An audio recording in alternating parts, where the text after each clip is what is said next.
மோர் குழம்புக்கு 2 table spoon எண்ணெய்,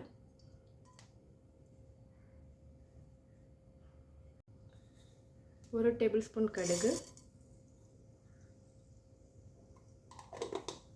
உளுத்தம் பருப்பு, கொஞ்சம் பெருங்காயம், 3 சிகப்பு மிளகாய்.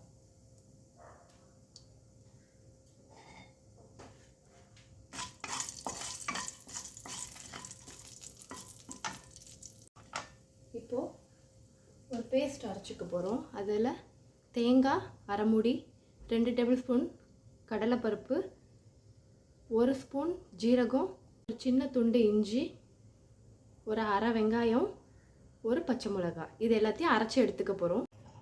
இப்போது அரைச்சி வச்ச பேஸ்ட்டை ஆட் பண்ணிக்க போகிறோம்.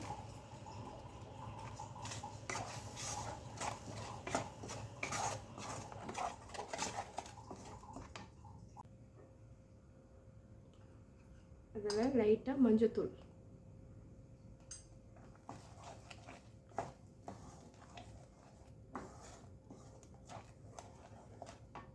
மோர் குழம்புக்கு தேவையான உப்பு ஒரு 2 டேபிள் ஸ்பூன், கொஞ்ச நேரம். இப்போது தயிரை ஆட் பண்ணிடலாம். வீட்டு தயிர்,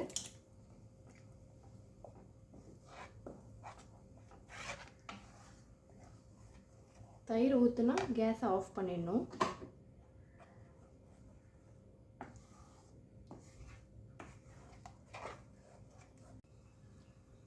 லைட்டாக தண்ணி விட்டு அவ்வளோதான், மோர் குழம்பு ரெடி. ஒரு கொதி வந்தோடனே ஆஃப் பண்ணிடலாம்.